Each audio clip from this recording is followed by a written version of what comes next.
Hey there, StarCraft fans! It's Falcon Paladin coming at ya with yet another edition of StarCraft 2, A Legacy of the Void. Today, it's gonna be Maru versus herO and Inside and Out from TSL9. Yes, the most two recent GSL champions, bottom left, gonna be herO, and the top right, gonna be Maru. These two top Koreans are gonna battle it out here on Inside and Out.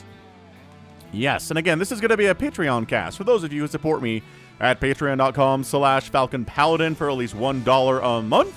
That's all it takes to see these casts 1 month before anybody else does. If you're watching this the week of Thanksgiving 2022, if you're in the United States, thank you so much for supporting me. Happy Thanksgiving. And if you're watching this after that date or after that week, hit that like button, hit that subscribe. I am here 5 times a week with StarCraft 2 content.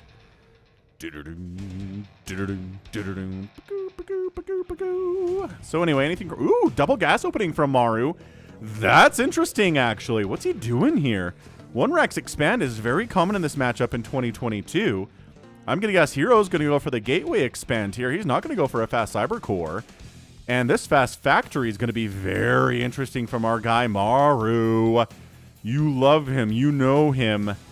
He's your favorite. So he's probably going to get a Reaper out first for scouting purposes to make sure that he knows what herO's up to. Oh, Cybercore does go down. Okay. All right. So herO might be a little bit ready for whatever this is. Yeah, because I really think I think this is going to be a factory from, and there it is. Factory from Maru coming in, but Cybernetics core on the way from herO. If this was later, he could be in trouble. Like if a Cyclone shows up and all you've got to deal with it is a Zealot or an Adept, or I mean, I guess a Zealot, because that's all you can make, is you're in a lot of trouble. All right, so this Reaper, and his name is simply Nebuchadnezzar, which is a biblical name. He was a Babylonian king from forever and ever and ever and ever and thousands of years ago. Are there records of him outside of the Bible? I don't know. All of my information regarding Nebuchadnezzar comes pretty much entirely... No, you know what, it doesn't. I was going to say from the Bible with my religious upbringing, but... Then I remembered there was a game called Age of Empires, which is a learning company game, which, you know, one of the few video games my parents would let me play, because did I mention my religious upbringing? Anyway, and I think you do different puzzles and explore different places like ancient Egypt and Greece and Babylon and Iran and stuff like that. And yeah, I think Iraq was Babylon, right? Anyway, yeah, and I'm pretty sure that Nebuchadnezzar features in one of those puzzles. It's a double Reaper opening. Okay, so yeah, Zealot manages to recall home there. Hilarious. And Widow Mine's coming in. Starport on the way. There's an expansion for Maru. And our Reaper, yeah, so our Reaper friends are going to move out with their Hellion buddy. And see what damage they can get done. Yeah, so again, you're really just scouting here. Getting probe kills is very hard. Okay, got one. If you've got 2 Reapers, though, and you only kill 1 probe, is it worth it? Is 2 worth it? Oh, 3. Okay, fine. He got 3. That's excellent. So let's see. Nebuchadnezzar is known as the greatest king of the Chaldean dynasty of Babylonia. He conquered Syria and Palestine and made Babylon a splendid city. He destroyed the Temple of Jerusalem and initiated the Babylonian captivity of the Jewish population, according to Britannica.com. So, yeah, there we go. He was a pretty impressive dude, honestly. Is the biblical story of what he did, you know, true? I don't know, man. That's a question for the historians, but as far as the broad strokes of what he was all about, apparently that's a thing. So, here we go. Zealot pressure here. Ooh, focus the Widow Mine. Can't quite get that. Zealot's going to absorb the Widow Mine shot. And does. Okay, get some splash damage on that Marine, too. Another Widow Mine is still at the top of the ramp, though. Let's see. He was born... Oh, I guess he was not that long ago, but Nebuchadnezzar was born... Or the second, in particular, was born in 630 BC and died, reigned from about 605 to 561 BC. Interesting. Before the Common Era. Military might. Babylon was awesome. Did stuff to the Jewish population back then. Huh. All right, cool. So good on him. He had a long reign. He's very well known. He had a killer beard, if I remember the pictures of him from Age of Empires and from the biblical teachings and illustrations, which, again, the historical accuracy of those, don't know. Whatever, third base warping in from herO. I got a little sucked into history there. I was a history minor in college. So I think maybe some of that information might have come from my collegiate education as well. So wouldn't mind drop, but guess who's here with that? herO's like, nah fam, not happening. You're not getting in here at all. You're going to shut that down with Stalkers. There's a Raven out for Maru for anti-air missile already. Loving that stuff. And yeah, this matchup really just comes down to these days Marines, Marauders, tanks, Ravens for anti-armor missile, and maybe some Ghosts for EMP. That's your recipe to defeat a Protoss player these days in 2022. If you're herO, it's going to be splash damage. You're going to want to have Stalkers as kind of the backbone of your army, doing a lot of damage to things like Marauders and Liberators and tanks. You want charge lots to be the tanks to deal with the army the damage output of the army of Marines and Marauders. They're pretty good at that. And then, you know, maybe Colossus, maybe Archons, maybe High Templar with Storm. Disruptors are another good option if you want that splash damage. And here we go. We're just showing up before, you know, before the army gets too big, harassing a little bit, killing a couple SCVs, forcing the cancel of an engineering bay. That's why that SCV was building here, is to make sure that war prisms that come in get scouted. Widowmine attempt number 2 on the drop here. Oh, gets feedbacked, gets burrowed, and great pull. Oh, 3 probes die there. This one reburrows, and what does it want to fire on? It's changing its target. Look at this. Look at this change on the target. Let that one fire. Oh, beautiful split. Beautiful split there from herO. So we only lose this 1 probe to that attack. That was basically as good as you can expect in that situation. Against somebody like Maru, who is constantly changing the target of that Widowmine on the fly. Marauder production, combat shield, stims finishing up soon here. Maru, again, putting together the soup, the anti-Protoss soup that he's going to need if he's going to win here today. You need these pieces. You can't just go Mass Marine, right? You really can't skip Ghosts in this matchup either if it gets to a certain point. And you can't skip splash damage if you're a Protoss player, as long as the game doesn't get to a certain gets to a certain point, right? Oh, that poor Raven. Auto turrets. Oh, Medevac sniped. Raven takes a volley, doesn't die. Auto turret DPS is enough to shove away a lot of things, especially Stalkers there. So that was pretty good. Get any kills there, Mr. Raven? Just the one. One Stalker died to it. Holding this bridge, pretty easy to do if you're a Terran player, right? You want to avoid getting concaved. If someone wants to attack, you have to come through a fairly narrow area, and that's exactly what we're seeing there. Storm is on the way from herO, working on more Marauders, more Widow Mines from Maru. And Immortal production here as well. What do we got here? Oh, just a charge, a straight-up charge on in, huh? All right, well, storming it up, taking some hits. Widow Mines not doing a whole lot there. I mean, killing some High Templar would have been amazing. Maru falls back to his bridge, to his safe place. And yeah, coming across this narrow bridge, which is partially blocked by debris, is even worse of an idea for herO. But he takes the risk. He decides to head on in there anyway. And then is like, nah, not happening, man.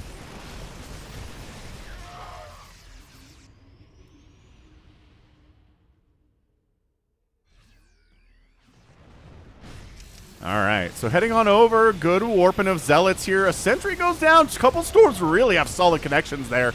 Widowmine killing a Zealot. I mean, this is pretty excellent defense from herO. Again, the Widowmine's not necessarily paying for themselves thus far. Not as good against Protoss as they are against Zerg. But herO says, yeah, I don't know if this is working out for you, man. Income tab is favoring herO. He's got that third base rolling. Maru's third base exists inside of his second base, which isn't great.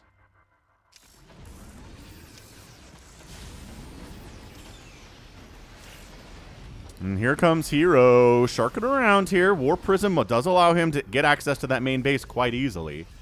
That might work out for him here. And yeah, there's really no response to it at all. All right, Zealots just distracting, and maybe do you want to go? No, herO says no. Let's just go home. We're good. You know, load those Zealots into the main. Let's just pull back, reconcile our forces, get them all together here, and continue to make those Immortals. Enhanced Shockwave coming in from Maru.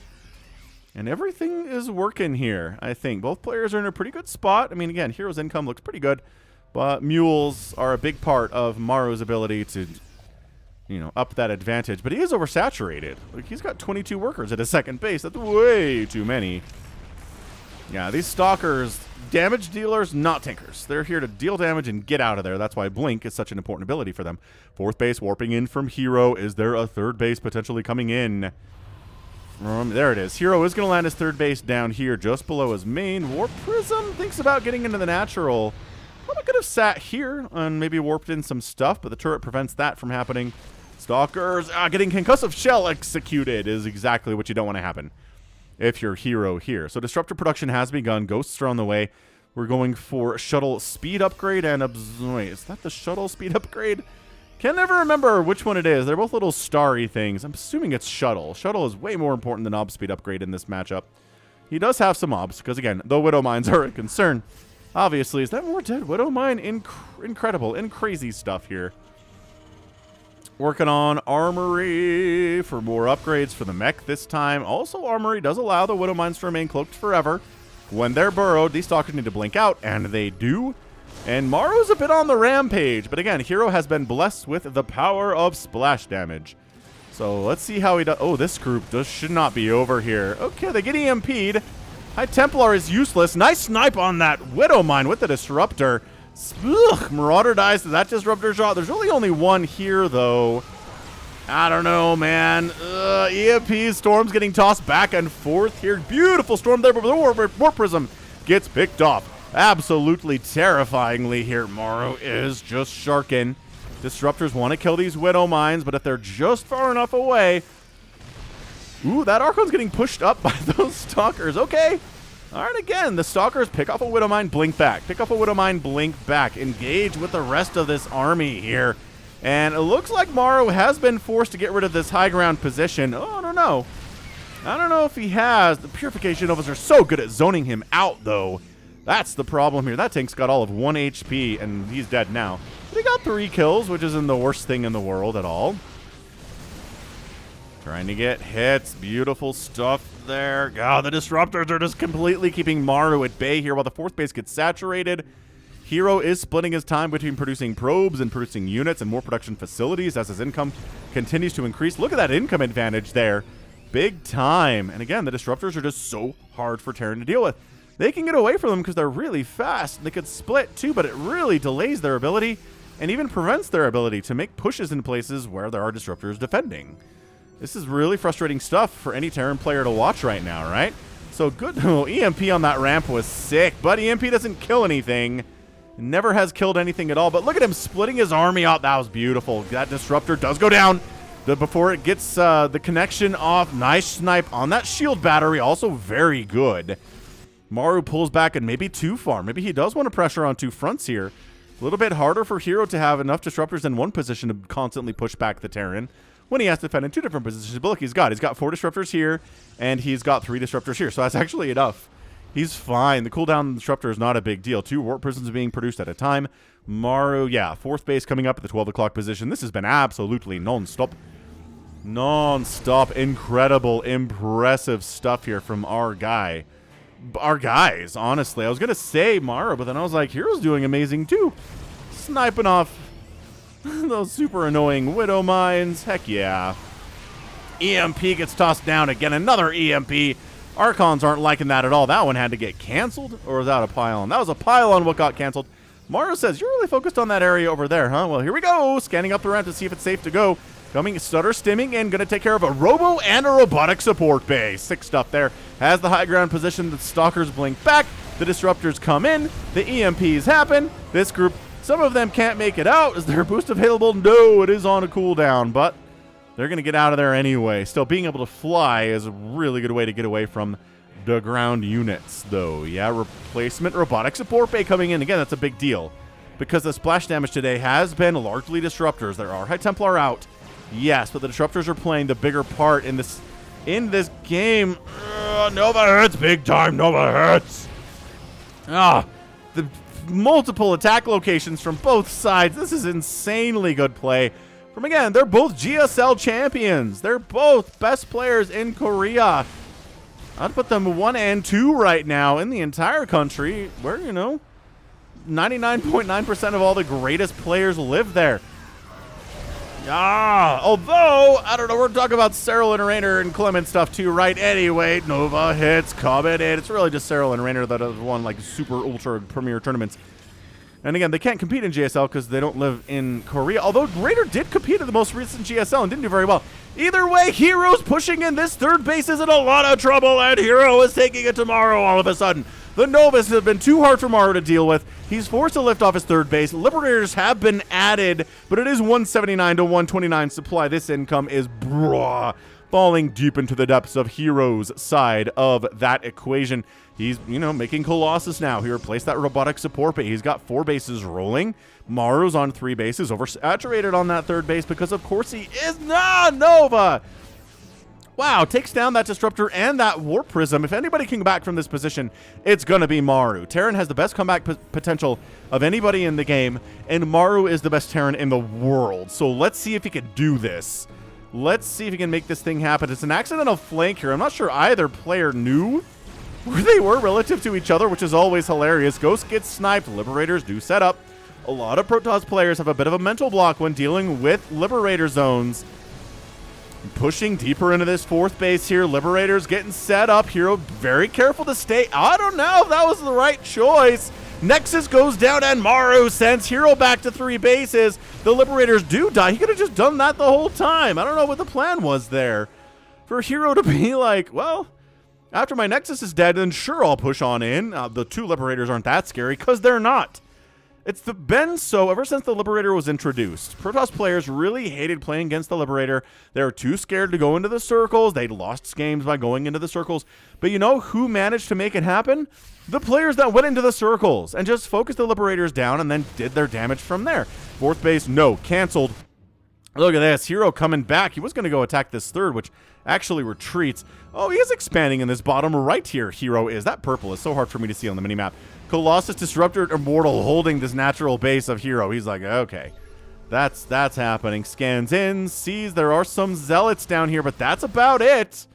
Maru left side, right siding this. The Zealot, the rest of the army shows up. No! Get out of there, but you're no Maru. You're all of your medevacs. Okay, 2 of your medevacs live. Oh, just kidding. Just kidding. They're stuck back here, and they won't even stack unless you manually tell them to. Yeah, they're going to float apart there. Is that in? That looks like it's not in range of the Stalker hits. Again, trying to expand. This is a fantastic game. Trying to expand. Nope. To that 4th base location, not happening. This 4th base location is going to have to do for now. But man, herO's just got everything he wants. Disruptors, Colossus, Stalkers. You just can't engage with that. Maru's trying to buy time. But he's still down about 50. Now he's down 70 supply. About, well, 60 supply. Either way, the maths are not working out for our dude. Income is purple. Purple advantage 99% of the time over the last 10 minutes or so here. This is looking so good for herO. Yo, and again, he gets on up here with the Stalkers, and the 3rd base is absolutely going to die. There it goes. herO, he needs to win with a battle now, or he's just toast. Nova hit does not connect. Sick micro there from Maru, as usual. And sure, he can kill this 4th base until the cows come home. But herO has another one in that bottom right that I think is a 5th base, but Nova hits are good, but not connecting because the Novas, ooh, the Disruptors are getting focus fired. Where's the boost? Where's the boost, Maru? No, he didn't boost. He was too busy microing down here where he's actually getting some work done, but the 8 Stalkers warped in. This is one of the major benefits that Protoss has, man, is that's a GG. Just Terran and Zergo like really wish they had the ability to be like, oh, this base is under attack. I'll just warp in, 100 supply of Stalkers and deal with it in 2 seconds. That would be so nice. It would be so nice for the other races to have that, but Protoss advantage saves this base. It would die. It would die if it wasn't a Protoss base there. But yeah, this 3rd base getting killed, lifted, retreating, never really able to getting established here at all. And yeah, Maru had 3 bases, and yes, Maru did kill the 4th base of herO, not let it come back, but this was key. This was the key to the whole thing. herO was able to establish it and hang on to it. Income tab. It tells us that story there. 20 probes died today. 26 SCVs died today. But 1 orbital went down. 1 Nexus went down. 1 got canceled a whole bunch. But the resources lost tab is going to tell us the whole story of 26,000 resources lost for Maru and only 22 from herO. And he had more income. If you have more income plus your resources lost is an advantage compared to your opponents, you're going to win. traditionally. I mean, you could do something stupid to throw the entire match, but that's not that's not something we usually see from herO or Maru in 2022 especially. So absolutely, truly fantastic display of PVT here for your Patreon cast of the week. I guess we can have, army value at the end of the game was 117 to 44. So it's double. It's double the total supply here from herO. His worker count is not that much higher than Maru's is. I loved it. We had Archons, we had Colossus, we had High Templar, we had Disruptors. Every bit of splash damage factored in here today from herO. He knew he'd need all of them to defeat the great Maru in this match, and he did. So GG, well done. Well done for herO here today. Protoss fans are very happy about it. And that's going to be it from me. So this has been Falcon Paladin coming at you with yet another edition of StarCraft 2 Legacy of the Void and a Patreon cast. Go ahead, hit that like button, hit that subscribe if you like what you saw and what you heard today. You can also catch me on Twitter, Facebook, Patreon, and Twitch, all at /Falcon Paladin. And until next time, as always, thank you so much for watching, and you take care of yourself.